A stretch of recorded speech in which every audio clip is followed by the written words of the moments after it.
Jai Sriram. G Tamil தொலைக்காட்சி நேயர்களுக்கு காலை வணக்கம். இன்று நம்ம பார்க்க போகிற கோயில் ரொம்ப அற்புதமான கோயிலுங்க. நிஜமாவே மெய் சிலிர்க்கக்கூடிய சம்பவங்கள் நடந்த இந்த கோயில் நீர்ப்பந்துறை அம்மாப்பேட்டை அருகில் இருக்கக்கூடிய சென்னியம்மன், அருள்மிகு சென்னியம்மன், அருள்மிகு ஸ்ரீ சென்னியம்மன் சொல்கிறோம். உங்களுக்கெல்லாம் கேள்வி வரும், சென்னியம்மனா புதுசாக இருக்க பேர், இது எப்படிப்பட்ட ஆலயம்? இந்த கோயிலோட வரலாறு கேட்கணுன்னாங்க புண்ணியம் பண்ணியிருக்கணுங்க. அவ்வளோ அருமையான வரலாறு. சின்னதாக ஆரம்பத்திலே நான் இந்த விஷயத்தை சொல்லிடுறேன். ஒரு ஊரில் ஒருத்தருக்கு பாம்பு கடிச்சிடுது. சரி, நான் அவருக்கு எல்லாம் ஈம காரியங்கள் செய்கிறதுக்காக எடுத்துகிட்டு போயிட்டுருக்காங்க. ஒரு சித்தர் மகான் அந்த வழியில் வராரு. யாரப்பா ஏப்பா இந்த பையன் இந்த வயசுலேயே இறந்துட்டா என்ன? அட நீங்கள் வேறங்க, இந்த மாதிரி பாம்பு கடிச்சிருச்சு. அப்படியா, இறக்கு, கீழே வை. உடனே வைக்கிறாங்க. நீங்கள் எல்லாம் அந்த பக்கம் போய் நில்லுங்க அப்படின்னு கட்டளை இடுறார் முனிவர். இந்த பக்கம் இப்படி வராரு. தன் தவ வலிமையை காமிக்கிறார். காமிச்ச உடனே அந்த பாம்பு, அவரை கடித்த பாம்பு அந்த விஷத்தை தன் வாயால் எடுத்துகிட்டு போகுது. மகான் எப்பேற்பட்ட சித்தர் பாருங்க. அந்த சம்பவம் நடந்த ஊர் இந்த ஊர். இந்த ஊரின் மகிமை, ஊர் மக்களினுடைய பெருமை இந்த சம்பவத்தில் நமக்கு புரிஞ்சிருக்கும். அப்பேற்பட்ட சித்தர் வாழ்ந்த பூமி இந்த பூமி. அந்த சித்தர் பேர் வெள்ளையப்ப சித்தர்னு திருநாமம் அவருக்கு. அவர் இந்த ஊரில் வாழ்ந்துட்டு இருக்கிற காலத்தில் உடனே அப்புறம் இவ்வளோ பெரிய இறந்தவரை பிழைக்க வைக்கக்கூடிய அளவுக்கு ஒரு அற்புதமான சித்தர் இருக்கும்போது யாராவது விடுவாங்களா? வாங்க, நீங்கள் எங்கள் ஊர்லேயே தங்கிக்கங்கன்னு சொல்லி அவரை, அந்த குழந்தை, இறந்த குழந்தை பிறந்தது. அவர்களுடைய தாய் தந்தையர் தினமும் பால் பழம்லாம் கொடுத்து, சாப்பாடெலாம் இல்லை, ஏன்னா சித்தர்கள் பால் பழம் தான் சாப்பிடுவாங்க. அந்த சித்தர் அங்கேயே தங்கிட்டார். சரிங்க சாமி, இப்போ நீங்கள் சொன்னது சென்னியம்மன் ஆலயம்னு, இப்போ சித்தர் பற்றி சொல்கிறீங்க, எப்படி? அந்த கதையை சென்னியம்மனின் தரிசனத்திற்கு பின்பு முழுமையாக தெரிந்து கொள்வோம்.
இப்போ ஆலயத்தை பார்த்தோம், மகிழ்ச்சி. பெருமாள் பக்தர்களுக்கு ஒரு நற்செய்தி என்னங்க? சென்னியம்மன் தாயார் யாருன்னு கேட்டீங்கன்னா பெருமாளின் தங்கை. எப்படி பாருங்க. சரி, இந்த சம்பவம் நடந்தது, எப்படி நடந்தது, இதெல்லாம் தான் இப்போ பார்க்க போகிறோம். ரொம்ப அற்புதமான விஷயங்க. நம்மளாலேயே மெய் சிலிர்க்கும் காட்சிகள் கண்ணில் அரங்கேறியதை தான் இன்னைக்கு சென்னியம்மன் ஆலயத்தில் ரொம்ப சிறப்பாக நடக்கப்படுது. இப்போ பார்த்தீங்கன்னா இந்த ஊர் ரொம்ப அழகா நேர்த்தியா விவசாயம் எல்லாம் நடந்துட்டு இருக்கு.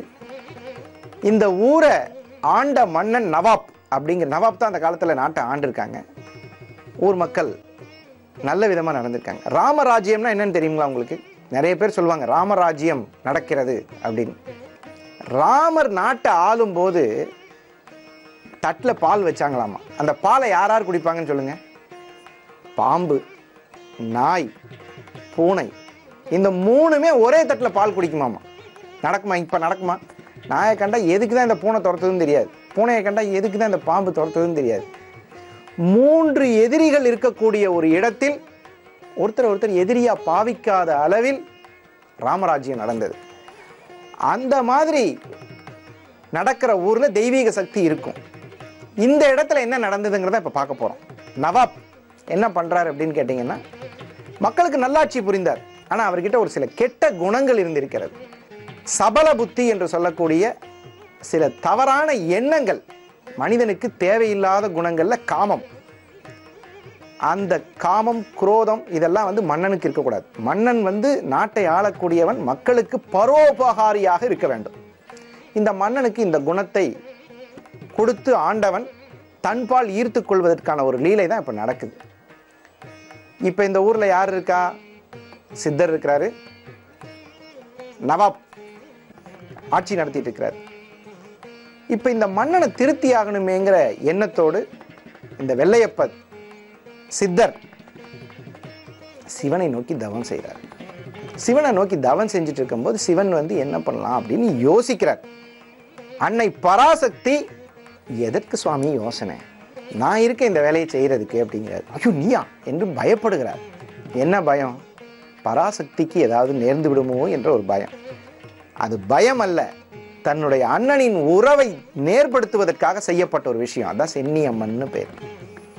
அப்ப என்ன சொல்றார்? உனக்கு ஏதாவது மனித அவதாரம் எடுத்து நடக்கும் பொழுது உனக்கு ஏதாவது பிரச்சனைன்னு வந்தா உங்க அண்ணன் நாராயணனை கூப்பிட்டுக்கமான்னு சொல்றார்.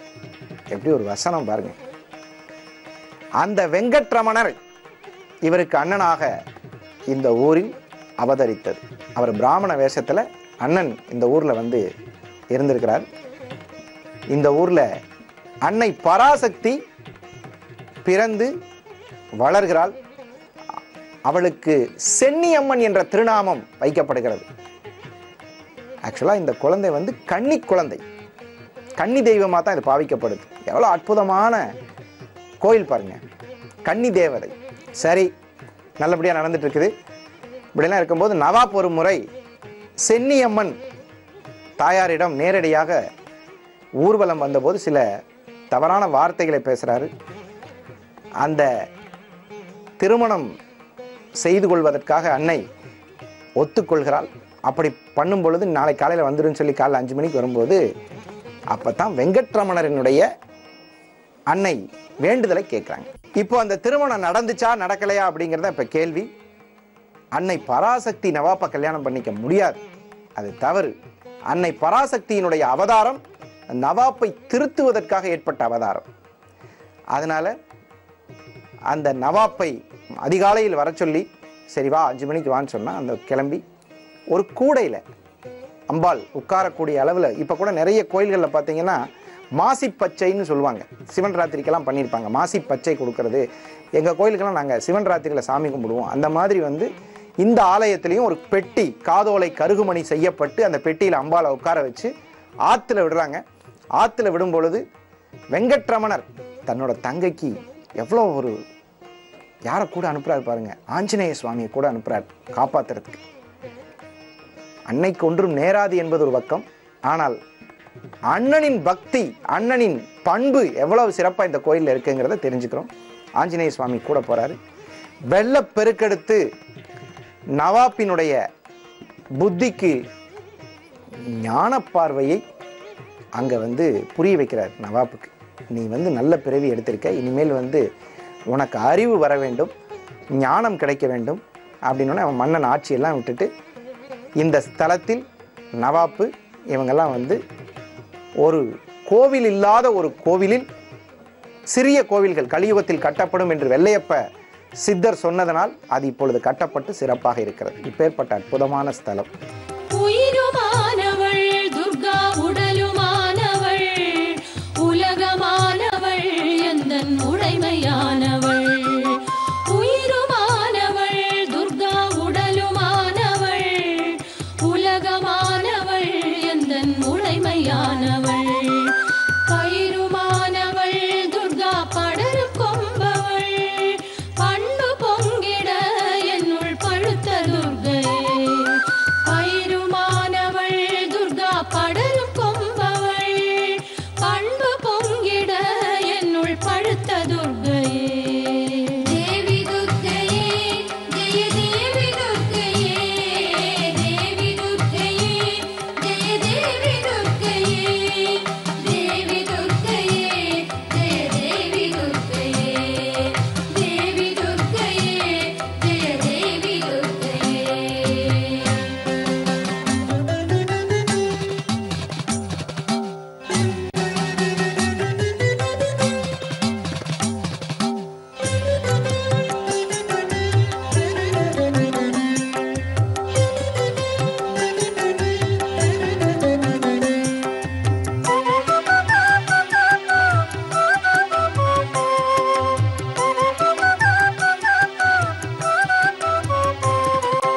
துன்பமற்றவள் துர்கா, துரிய வாழ்பவள், துறையுமானவள், இன்பத் தோணியானவள்.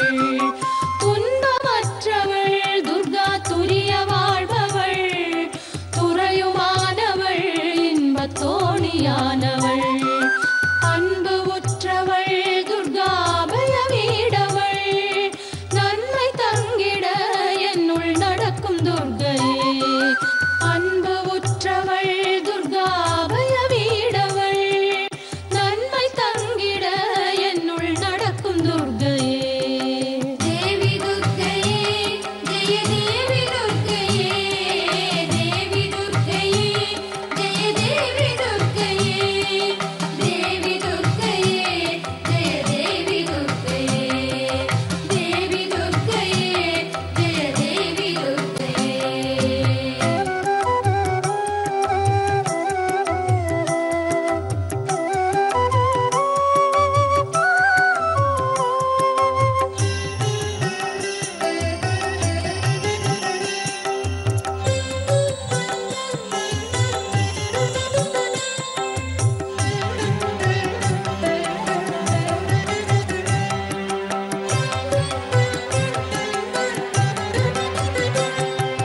குருவுமானவள் துர்கா, குழந்தையானவள், குலமுமானவள், எங்கள் குடும்ப தீபமே.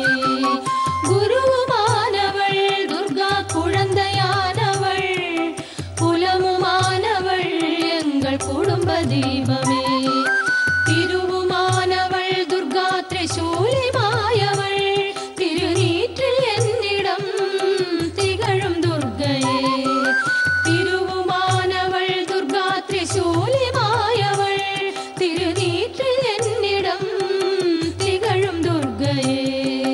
தேவி துர்க்கையே, ஜெய தேவி துர்க்கையே, தேவி துர்க்கையே, ஜெய தேவி துர்க்கையே, தேவி துர்க்கையே, ஜெய தேவி துர்க்கையே. இந்த நேரத்தில் என்ன சொல்ல வரோம் அப்படின்னு கேட்டிங்கன்னா, கிரகங்கள் தன்னுடைய வேலையை கண்டிப்பாக செய்யும். அப்படி செய்யும் பொழுது நம்மளுடைய புத்தி பேதமையாகும்.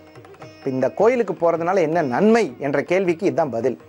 அதாவது கிரக வலிமை சில தவறுகளை செய்யும் பொழுது அதிலிருந்து தப்பித்து கொள்ள இந்த கிராம தேவதையாக இருக்கக்கூடிய சிவனின் அருள் சக்தியாக இருக்கக்கூடிய பராசக்தி பெருமாளின், வெங்கடேச பெருமாளின் அருள் சக்தியோடு இணைந்து ஹரி, அரண், பராசக்தி 3 பேருமே இருக்காங்க இந்த இடத்துல. இதுல சித்தரோட பீடமும். பயம் போகுங்க. இந்த கோயிலுக்கு போயிட்டு வந்தால் வாழ்க்கையில் பயம்னு ஒன்று இருந்துகிட்டே இருக்கும். என்னடா இந்த இடம் நடுக்குன்னு சொல்லுவாங்க. இந்த இடத்துக்கு பேர் தைமஸ்ன்னு பேர். ஒரு சின்ன நடுக்கம் இருக்கும், தொட்டு பார்த்தா தெரியாது. அந்த நடுக்கம் வாழ்க்கையில் நிறைய செயல்களை தப்பு பண்ண வச்சிடும். தப்பான சில நடவடிக்கைகள் நடக்க வந்துடும். அந்த மாதிரி பயம் உள்ளவர்கள் சித்த பிரமை. சில பேர் குழந்தைகளை பார்த்தீங்கன்னா இது கன்னி தெய்வமாக இருக்கிறதுனால குழந்தைகள் சில பேருக்கு நிறைய பேர் எங்ககிட்ட பார்ப்பாங்க. எப்படி பார்ப்பாங்கன்னு கேட்டிங்கன்னா, பேச்சு வரலைங்க, கொஞ்சம் நாங்கள் சாப்பிடு அப்படின்னு சொன்னால் சாப்பிடுது, தூங்குன்னு சொன்னால் தூங்குது, கட்டளை இட வேண்டியதாக இருக்குது. யாரோ ஒருத்தர் அந்த மாதிரி ஒரு பிரச்சனை இருக்கக்கூடிய குழந்தைகளுக்கு இந்த ஆலயத்துக்கு எடுத்து சென்று கன்னி தெய்வமாக இருக்கக்கூடிய சென்னியம்மனை வணங்கினால் குடும்பத்தில் மகிழ்ச்சியும் குழந்தைகள் பிரச்சனையும் தீர்ந்து, திருவண்ணாமலை மாவட்டம் ஆரூர்லேருந்து 25 கிலோமீட்டருங்க, அம்மாப்பேட்டை அப்படிங்கிற இடத்துல தான் இந்த கோயில் இருக்குது. கன்னி தெய்வம் என்பதால் மஞ்சள் குங்குமத்தால் அலங்காரம் செஞ்சு பொரி கடலை அவல் வச்சு பூஜை பண்ணுறது தான் இந்த கோயிலினுடைய வழக்கம். திருப்பாறை சென்னியம்மன் கோவிலுக்கு திருமணம் ஆகாதவர்கள் நிறைய பேர் வர்றாங்க. அவங்க தாலிக்கு ஒரு மஞ்சளில் அரச மரத்தில் கட்டுறாங்க. கட்டி 9 முறை வலம் வர்றாங்க. வலம் பிரசாதம் பெற்றுக்கொண்டால் உடனடியாக திருமணம் நடக்கும். குழந்தை பாக்கியம் இல்லாதவங்க தொட்டில் ஆற்றுல ஒரு கல் எடுத்து ஒரு புடவையில் கிழித்து தொட்டில் கட்டி பூஜை செய்து அரச மரத்தில் கட்டினால் கூடிய சீக்கிரம் குழந்தை பாக்கியம் கிடைக்கும். அருள் சுரக்கும் இந்த ஆலயத்தை இன்று அதிகாலை நேரத்தில் நம்மை காண வைத்து அன்னை சென்னியம்மன் அருளுக்கு பாத்திரமான இந்த சந்தோஷமான நேரத்தை எதிர்காலத்தில் நம் சந்ததிக்கு எந்த பயமின்றி என்ற உணர்வை கொடுப்பதற்கும், அன்னை பராசக்தியாகவும் திரு அருள் தரு வெங்கட்ரமணர் அவருடைய தங்கையாகவும் இருக்கக்கூடிய இந்த ஸ்தலத்தில் குழந்தைகளின் பயம் போக்கக்கூடிய ஸ்தலமாகவும் சென்னியம்மனின் அருளுக்கு பாத்திரமாகக்கூடிய ஒரு அற்புதமான ஸ்தலமாகவும் இன்று கண்டு மகிழ்ந்தோம். மங்கள ரூபிணி சிம்மவாகினி மகிஷமர்தினி கோவில் கொண்டாளே, கூத்தாண்ட நகரிலே அம்மா கோவில் கொண்டாளே, அகிலம் காக்க வந்தாளே. பெண்களின் தெய்வமாய் அன்னையின் வடிவமாய் அன்பெனும் ரூபமாய் நேரில் வருபவள் அம்மா, நேரில் வருபவள் ஆத்தா, நேரில் வருபவள் அம்மா, நேரில் வருபவள்.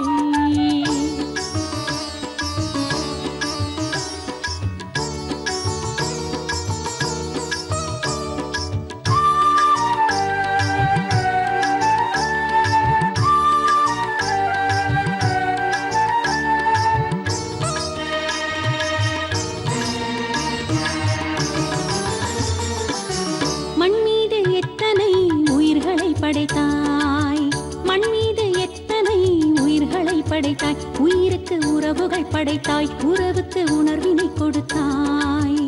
அறிவினில் 1000 தலைகளை படைத்தாய், உயர் பெரும் ஞானத்தை அளித்தாய். உணர்வாய் உயிராய் எனையாளும் தாயே, உணர்வாய் உயிராய் எனையாளும் தாயே. வேண்டும் வரம் தந்தருளும் மகிஷாசுரமர்த்தினி அம்மா, மகிஷாசுரமர்த்தினி எங்கள் மகிஷாசுரமர்த்தினி.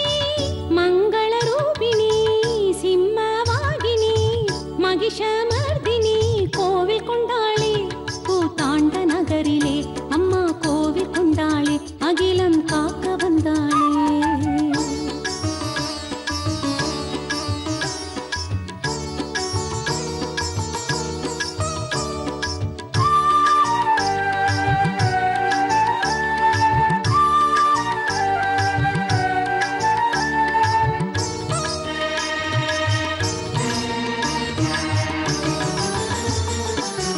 தீமைகள் தீர்த்திட தீர்த்தமாய் வந்தாய், தீமைகள் தீர்த்திட தீர்த்தமாய் வந்தாய். நல்ல வாழ்வினை தந்தாய், வாழ்வில் வளங்களை தந்தாய். ஆசைகள் வளர்த்திடும் மனமதில் நின்றாய், ஆணவ நோயினை கொன்றாய். வாழ்வாய் வளமாய் எனையாளும் தாயே, வாழ்வாய் வளமாய் எனையாளும் தாயே. வேண்டும் வரம் தந்தருளும் மகிஷாசுரமர்த்தினி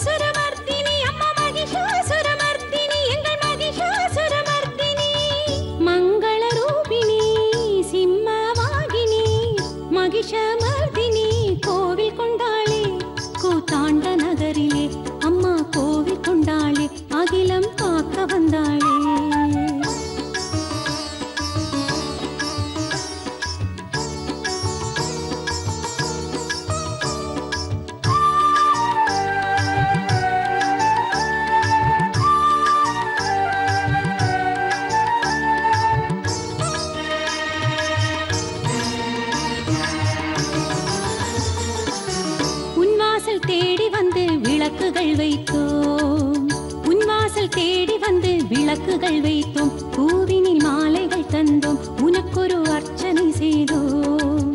மாவிலி தோரண